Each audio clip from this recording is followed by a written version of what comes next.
जी वो आपसे सवाल पूछ रहे थे पर बैंक अकाउंट फ्रीज नहीं हुआ, ये हाई कोर्ट ने कहा है। अच्छा ठीक है, मैं एक बात सवाल भी पूछ रहा हूं मैं दुष्यंत नागर जी। देखिए टैक्स तो भरना होता है, देखो टैक्स तो भरना होता है, ये तो कानून में लिखा हुआ है। अब क्या दिक्कत आई बताइए। इनकी पार्टी ने कितना टैक्स दिया? हाँ, जवाब देंगे वो, पहले आप उनका जवाब दे दीजिए, फिर इसके बाद मैं अनुराग जी के पास भी जाऊंगा। हाँ, की जिसकी बात ये कह रहे हैं, जिस ऑर्डर के बारे में कह रहे हैं, ये पुराने वाले मसले का ऑर्डर है जो आज 1800-1700 करोड़ रुपए का जो नोटिस आया है, जो आंकड़े मैंने गिनवाए हैं उनका बता दीजिए आप। 1993 का आप आज वसूली करना चाहते हैं करोड़ों के अमाउंट में। ये क्या देश की जनता इसको देख रही है और देश की जनता इनको जवाब देगी? तो इस तरह से जो हमारी प्रमुख विपक्षी पार्टी है कांग्रेस पार्टी देश की, उसको कमजोर करने का प्रयास किया जा रहा है। ये हमला कांग्रेस पार्टी पे नहीं है, मैं इस पर और भी विस्तार से चर्चा करूंगा। पे हमला है, ठीक है, ये लोकतंत्र पे हमला है। इसका जवाब तो मैं दूंगा। एक मिनट मैं दे रहा हूं, मैं मौका सबको दूंगा। रोकने के असफल प्रयास किया जा रहा है। इस पर सफाई भी कई लोगों की आई है। हर्षवर्धन जी, बहुत छोटा हर्षवर्धन जी कौन है? हाँ, जन जन तक ये एक मिनट मामला जन जन के स्तरों वो कंटिन्यू कर दें दुष्यंत जी, फिर मैं आऊंगा, इसके बाद अनुराग जी के पास भी जाना है। हर्षवर्धन जी कंटिन्यू करिए, आप सवाल पूछ रहे थे आप। मैं यही कह रहा हूं कि गठजोड़ में स्वाभाविक है कि जिसकी ताकत अधिक होगी वो ज्यादा सीटें लेगा, और इसमें कोई बुराई भी नहीं है। अगर उत्तर प्रदेश में समाजवादी पार्टी और बिहार में राष्ट्रीय जनता दल ताकतवर है, कांग्रेस के पास नेता नहीं है, प्रत्याशी नहीं, तो वो सीटें भला क्यों देगी? लेकिन इसका दूसरा बड़ा सवाल है, भारत जोड़ो न्याय यात्रा के बाद से राहुल गांधी कहां हैं? अगर जिस व्यक्ति के पीछे कांग्रेस पार्टी ने अपना अध्यक्ष का चुनाव हो रहा था, राष्ट्रीय अध्यक्ष का, उस वक्त तो भारत जोड़ो यात्रा में लग गई। अब उसके बाद जब चुनाव नजदीक आया तो भारत जोड़ो न्याय यात्रा राहुल गांधी के लिए करने लगे।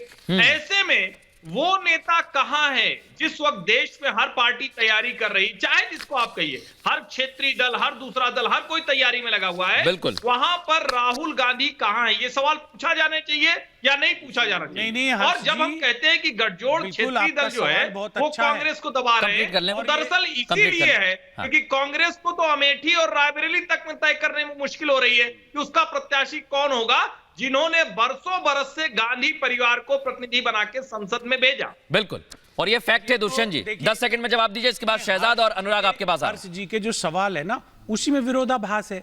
आपने स्वयं डिबेट के शुरुआत में कहा कि भाई उत्तर पश्चिम मुंबई पे कैंडिडेट को लेके मारामारी है, 2-2 कैंडिडेट हैं, उधर पूर्णिया में है, उसके उधर देश के अन्य हिस्सों में जैसे मुरादाबाद में है।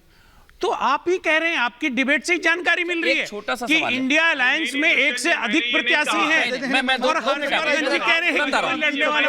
मैं चतुराई को पकड़ते हुए एक छोटा सवाल कर रहा हूं। दुष्यंत जी ये बता दीजिए, अगर आप जो हर्ष जी ने कहा राहुल जी के विषय में, जो इन्होंने अपनी विरोधाभास नहीं है, फिर से सुनिए और उसका जवाब दीजिए। हाँ, फिर से सुनाओ। कहीं विरोधाभास, फिर लो जवाब। उन्होंने कहा कि अगर उन्होंने गठबंधन का धर्म की भी बात कही, उन्होंने कहा जो मजबूत लगता है वो देता है, इसमें कोई दो राय नहीं है। लेकिन मैं आपसे पूछना चाह रहा हूं, तो क्या आप ये मानते हैं कि आप, एक मिनट सर, मेरा सवाल सुनिए, आप मेरा सवाल इसलिए सुनिए, नहीं मैं आपसे जवाब भी ले रहा हूं, जोड़ देना आप उसमें। सवाल ये है, अगर इतना ही सब कुछ आप मानते हैं तो मानिए कांग्रेस पार्टी बिहार में कमजोर है, कांग्रेस पार्टी यूपी में कमजोर है, क्योंकि ये बड़े राज्य हिंदी बेल्ट के, आप इन राज्यों में कमजोर है। हम कमजोर क्यों माने? हम फिर सीट ज्यादा और कम क्यों रही? समिति है, आ रहा हूं मैं, इसके बाद अनुराग जी और शहजाद। इंडिया अलायंस का एक मैकेनिज्म है, मोदी जी की तरह नहीं है कि जिसको मन किया उसको उठाया। अभी गोविंदा जी अच्छे लगे तो गोविंदा को पकड़ लिया, वहां से उठा लिया, यहां से उठा लिया। यहां इंडिया अलायंस में एक मैकेनिज्म है, हर राज्य में समितियां बनी हुई है इंडिया अलायंस की और कांग्रेस के सहयोगियों की, वो मिलजुल के तय करते हैं। और आप इसको कमजोर क्यों मान रहे हैं? और सुनिए, गोविंदा को 2004 में आपने भी उठाया। आरजेडी का, आप देखिए, अब इधर उधर की बात ना करिए सर। आरजेडी का शहजाद पूनावाला, इसके बाद अनुराग भदौरिया, और वो मजबूत है। शहजाद, उन्होंने आरोप लगाया कि आपके यहाँ तो डेमोक्रेसी नहीं है, आपके यहाँ तो डेमोक्रेसी नहीं है। एक मिनट दुष्यंत जी, उन्होंने कहा कि आपके यहाँ डेमोक्रेसी नहीं है, आपके यहाँ तो बस एक पर्चा आता है नाम लिखा हुआ। आरोप लगा रहे, जवाब दीजिए। देखिए, पहले तो इन्होंने कहा हमारे यहाँ समन्वय समिति है। कौन सी समन्वय समिति ने कहा था राहुल जी वायनाड से निकलो, आनी राजा कंटेस्ट करेगी? समन्वय करके किया था। अच्छा, कौन से समन्वय समिति में यह तय हुआ कि संजय निरुपम को बिना पूछे, और कांग्रेस के केवल संजय निरुपम ने नहीं, बाला साहेब थोराट जो आके बड़े सबसे बड़े नेता है, उन्होंने आके कहा सांगली पे कैसे उद्धव सेना ने टिकट घोषित कर दिया। ये समन्वय समिति है। और ये कौन सी अब सुन लीजिए ना, सुन लीजिए, सुनिए। हाँ, रामपुर में इन्हीं के पार्टी के नेता कहते हैं कि मेरा डिस्ट्रिक्ट प्रेसिडेंट जो है ऑफिशियल कैंडिडेट के खिलाफ लड़ लेगा और मैं बहिष्कार कर रहा हूं चुनाव का। ये समन्वय समिति है। कर्नाटका में एमएलसी सुधाकर कहते हैं कि मुनियप्पा के दामाद को नहीं दिया जा सकता टिकट, हम परिवार की गुलामी नहीं करेंगे। ये समन्वय समिति है आपकी। और आखिरी बात देखिए, मैं पूछना चाहता हूं, इन्होंने कहा हमने चोरों को ले लिया। चोरी कर रखी है, मुलायम सिंह यादव ने चोरी कर रखी है, मायावती ने चोरी कर रखी है, सबने चोरी कर रखी है। और अगर ये पार्टियां जन लोकपाल बिल, ये कौन है चोर, किसको कोई?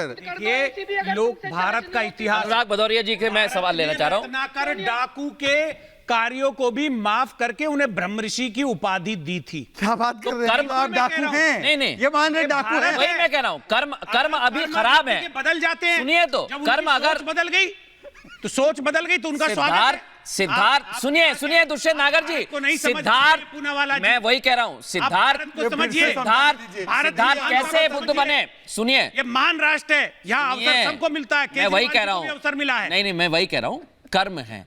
अगर सिद्धार्थ यूं ही गौतम बुद्ध नहीं बने, फिर उन्होंने कर्म किए हैं, ये बताइए इनको। तो कर्म तो करेंगे सर, कर्म ही अभी ठीक नहीं है। वही तो सवालों के घेरे में।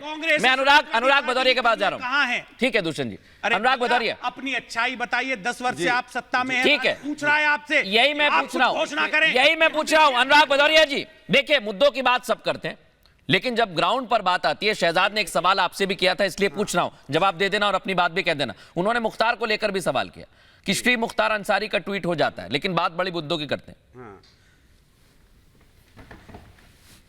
देखिए, आप उस पर बात चाहिए तो बता दूं, एक जितेंद्र यादव नोएडा में थे, इनकाउंटर हुआ था, बिल्कुल, और फर्जी इनकाउंटर पाया गया, बाद में पुलिस जेल गई। आज भी गोली लगने के बाद वो बेड प्लेट है, बच्चे बर्बाद हो गए। कौन है जिम्मेदार, जरा बता दीजिए। विवेक तिवारी, लखनऊ के अंदर में उसको पुलिस ने गोली मार दी थी रात में। बिल्कुल, हम लोगों ने हल्ला मचाया, बाद में पता चला नहीं, तब उसके जाके आज उसके पत्नी बच्चे पे पूछो क्या गुजर रही होगी। पुष्पेंद्र यादव झांसी में, जिसका फर्जी इनकाउंटर किया गया, उसके बाद कोर्ट से न्यायालय ने उस जांच के आदेश दिए, बाद में उसकी पत्नी आत्महत्या कर ली। कौन है जिम्मेदार? उत्तर प्रदेश के अंदर में कस्टोडियल डेथ लगातार बढ़ती चली जा रही, जिम्मेदार कौन है? ये मैं सवाल पूछता हूं। मैं सवाल पूछता हूं, इस न्यायपालिका देश को न्याय देगी, सजा देना है, न्याय देना है, न्यायपालिका देगी, लेकिन कस्टोडियल डेथ होगी, पुलिस आप तो लोग इस जेल पर के अंदर संदेह मर्डर हो रहा है, आपको अनुराग जी? अंदर में जेल के बाहर हो रहे हैं, मुख्तार अंसारी के विषय में ये बात कह रहे हैं रोड पे हो रहे हैं। इसके अनुराग मतलब जी, क्या हुआ? मुख्तार कहाँ है अंसारी के कानून विषय में आप ये बात व्यवस्था? कह रहे हैं? उत्तर प्रदेश के अंदर में नहीं, मैं मुख्तार अंसारी के परिवार, मैं क्लियर करना चाहता हूं, इसलिए पूछ रहा हूं, आप कंटिन्यू करिएगा। मैं सिर्फ पूछ रहा हूं,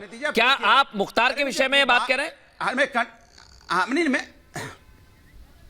बिल्कुल, मुख्तार अंसारी ने सुनिए, मुख्तार अंसारी के परिवार ने कहा, बार बार कहा, हाँ, कोर्ट से गुहार लगाई कि जहर दिया जा रहा है, मुझे गंभीर आशंका मसला, हो हाँ। रही है। तो जिम्मेदारी सरकार की नहीं बनती थी सुरक्षा बढ़ाने की, बिल्कुल, जिम्मेदारी जांच नहीं की बनती बात थी कर उसको ठीक से देखने, क्योंकि मुझे वो पूरा न्यायिक जवाब हिरासत में, बिल्कुल, मैं समझ दूंगा, न्यायिक इसके बाद हिरासत में जो हर्षवर्धन व्यक्ति होता है, जिम्मेदारी सरकार की और पुलिस की वहां पे होती है कि उसकी पूरी उसको निगरानी में रखा जाए। लेकिन आप इस देश के अंदर में कैसा कानून लाना चाहते हैं, क्या करना चाहते हैं देश के अंदर में? आप बताओ, क्या जेल के अंदर मुन्ना बजरंगी की हत्या नहीं हुई?